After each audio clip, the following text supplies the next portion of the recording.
से पहले बात करते हैं संभल की। संभल जामा मस्जिद की रंगाई पुताई का काम कल से शुरू होगा। हालांकि जामा मस्जिद में सफाई का काम शुरू हो चुका है। जामा मस्जिद के सदर ने बताया है कि सफाई का काम शुरू हो चुका है। उन्होंने कहा है कि मस्जिद पर पहले की तरह हरा और हल्का पीला रंग होगा। जहां जहां पर पुताई का काम होना है उस जगह का आज एएसआई की टीम ने निरीक्षण भी किया है। आपको बता दें कि हाईकोर्ट ने 7 दिन का वक्त दिया हुआ है, जिसमें 3 दिन बीत चुके हैं।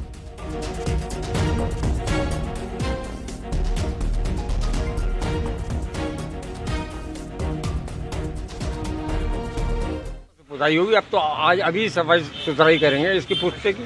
अच्छा, जैसे हाईकोर्ट ने 7 दिन का समय दिया था, 3 दिन तो गुजर चुके। हाँ, तो 4 दिन में पूरा काम हो जाएगा। अब देखते हैं, कोशिश करेंगे कि 4 दिन में हो जाए। तो ये अब तक की ये जो देरी रही, इसे किसी जिम्मेदार ठहराते हो? त्योहार आ गया ना बीच में। 12 तारीख की रात तक तो ऑर्डर ही मिल पाया। 13 तारीख को ये लोग आए, 14 में होली थी, आज फिर आए। क्या अप्रूवल हो गया इनका एएसआई? हाँ हाँ, हो गया, सब हो गया। तो सामान आ गया पुताई का सारा? हाँ, सब चीज़ है। कौन कौन से कलर से यहाँ पेंट किया जाएगा? तो भैया पहले से तो सफ़ेद, हरा और हल्का वैसा है सुनहरी, उन्हीं से कराएंगे जैसा होता चला आया वर्षों से। अरे पर आपत्ति जताई थी मंदिर पक्ष पर। वो अनावश्यक है। एएसआई की टीम पहले जिस तो लेट आई 12 बजे के आसपास, और आने के बाद में उन्होंने जो है लेबर कितनी लगनी है इस बारे में बातचीत कर रहे हैं और मटेरियल कितना लगेगा, और कोशिश हम ये कर रहे हैं कि आज से शुरू करवा दी है। अब अगर नहीं तो कल से शुरू करा देंगे। जैसे एएसआई के अधिकारी ने भी ये कहा है कि कल से शुरू करेंगे, आज नहीं करेंगे। नहीं, इन लोगों का लग रहा है कल से शुरू करने के लिए। हमने यही कहा कि माननीय उच्च न्यायालय का आदेश है, 7 दिन का टाइम दिया गया था आपको, 3 दिन गुजर चुके हैं, जल्द से जल्द कराएं। सर, कितने लोग रहे होंगे टीम में? टीम में 3 लोग आए थे। अच्छा, लेबर कौन सी लगेगी? लेबर ये लेकर आए हैं और यहीं से अरेंज कर रहे हैं, लोकल से यही लोग। संभल की बहुचर्चित जामा मस्जिद की पुताई रविवार को होगी।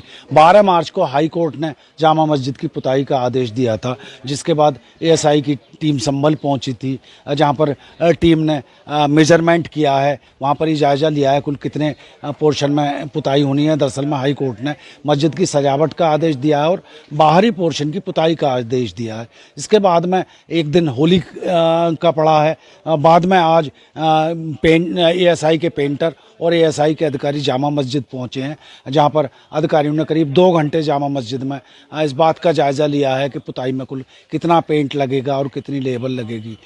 करीब 2 घंटे बाद अधिकारी जामा मस्जिद से बाहर निकल आए हैं। इस संबंध में जो जानकारी सामने आई है, ठेकेदार का कहना है कल पुताई होगी।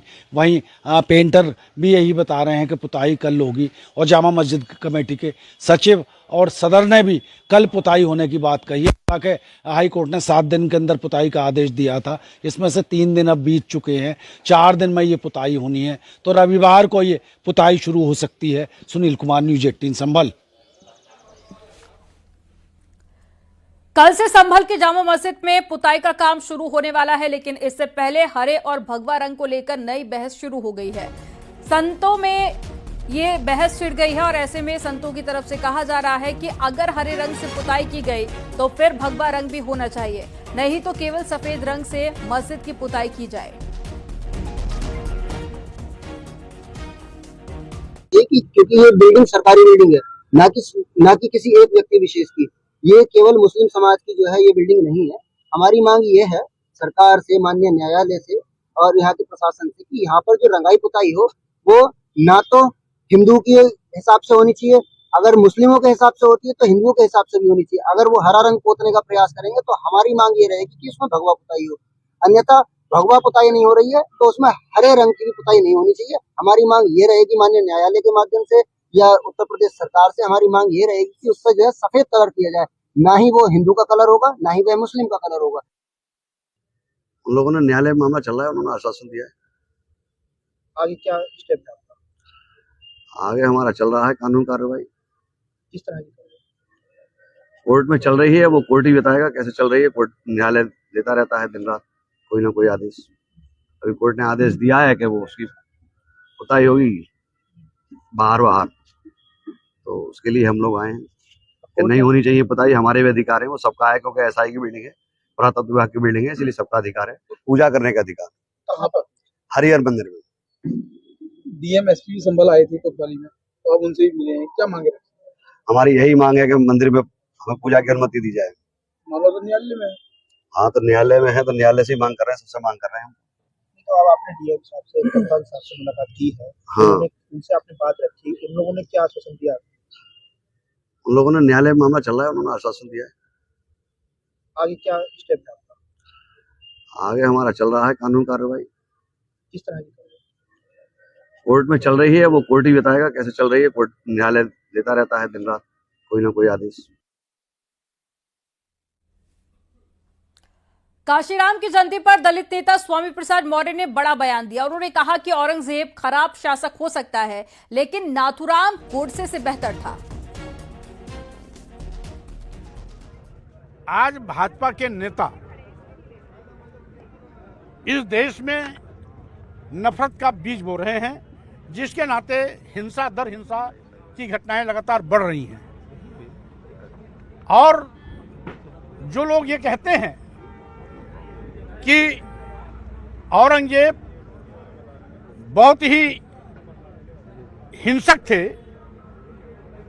और उनको सबसे खराब बादशाह माना गया, मैं कहना चाहता हूं, हो सकता है वो खराब रहे हों, लेकिन नाथूराम गोडसे से बेहतर थे, क्योंकि नाथूराम गोडसे ने तो इस देश के राष्ट्रपिता महात्मा गांधी की हत्या की हद कर दी।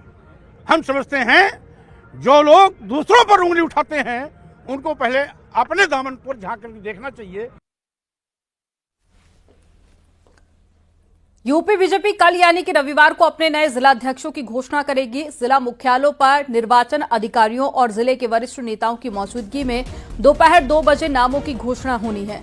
लिहाजा तमाम तैयारियां पूरी हो चुकी हैं। बीजेपी यूपी में जिला अध्यक्षों की घोषणा का नया फॉर्मूला अपना रही है। जिला अध्यक्षों की सूची में कई चौंकाने वाले नाम हो सकते हैं। 2024-25 संगठन पर्व के अंतर्गत बूथ से लेकर राष्ट्रीय अध्यक्ष तक का चुनाव सुनिश्चित हुआ है। उत्तर प्रदेश में 16 तारीख को जिलाध्यक्षों की घोषणा की जाएगी। चुनाव अधिकारी अपने जिला केंद्रों पर जाएंगे, पर्यवेक्षक मौजूद रहेंगे और सभी जिला कार्यालयों पर एक बड़ी बैठक जिसमें मंडल, जिला, उस स्थान पर निवास करने वाले प्रदेश और राष्ट्र के भी पदाधिकारी उपस्थित रहेंगे और सबके सामने चुनाव अधिकारी जिलाध्यक्ष की घोषणा करेंगे। बीजेपी के जिलाध्यक्षों की जिस सूची का इंतजार पिछले काफी समय से भारतीय जनता पार्टी के कार्यकर्ता कर रहे थे, दरअसल 2 महीने से लगातार भारतीय जनता पार्टी के जिलाध्यक्षों की सूची के जारी होने की चर्चाएं थी, लेकिन अब वह बहुप्रतीक्षित जिलाध्यक्षों की भारतीय जनता पार्टी की सूची कल जिला मुख्यालयों पर 2 बजे जारी होगी। दरअसल भारतीय जनता पार्टी ने पूरी रणनीति सेट कर ली है। जिला मुख्यालयों पर जिला निर्वाचन अधिकारी के माध्यम से इस जो जिले के जिलाध्यक्षों के नामों की घोषणा की जाएगी और इसकी तैयारी भी पूरी हो गई है। उसमें अगर बात की जाए तो भारतीय जनता पार्टी 75 से 80 जिलाध्यक्षों के नामों का ऐलान कर सकती है और कुल 98 संगठनात्मक जिले भारतीय जनता पार्टी के हैं। मुफ्ती मौलाना शहाबुद्दीन रजवी ने मुस्लिम पर्सनल लॉ बोर्ड पर हमला किया है। मुसलमानों को गुमराह और मुसलमानों को भयभीत करने का आरोप लगाया। रजवी ने कहा है कि हिंदुस्तान में मुसलमान पूरी तरह से आजाद है, मुसलमानों को कभी त्योहार मनाने से नहीं रोका गया। कि आजाद भारत में मुसलमान आजाद है और मजहबी एतबार से, सियासी एतबार से अपने तमाम उमूर अंजाम देता है, चाहे नमाज रोजा हो, हज ज़कात हो, जलसा जुलूस हो, नजरो नियाज हो, फातिया हो या और दूसरी तकरीबात हो, उर्स वगैरह हो। तमाम प्रोग्राम आजादाना तौर पर मुसलमान अंजाम देता है।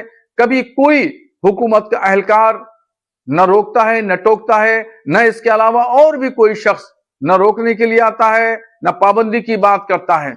तो इसलिए यह कहना कि मुसलमान सुरक्षित नहीं है, मुसलमानों को खतरा है, ये बिल्कुल गुमराह करने वाली बातें हैं, अफवाह फैलाना है, मुसलमानों को भयभीत करने वाली बातें हैं। बीजेपी आईटी सेल के हेड अमित मालवीय ने संभल में शांतिपूर्वक होली मनाए जाने पर लिखा है कि दशकों बाद संभल में मनाई गई होली ये दिखाती है कि बीजेपी ही हिंदू हितों की संरक्षक है। याद रहे कि संभल में हिंदू मंदिर और त्योहार मुगल या अंग्रेजी शासन के दौरान नहीं बल्कि आजादी के बाद कांग्रेस, एसपी और बीएसपी के शासनकाल में लुप्त हुए।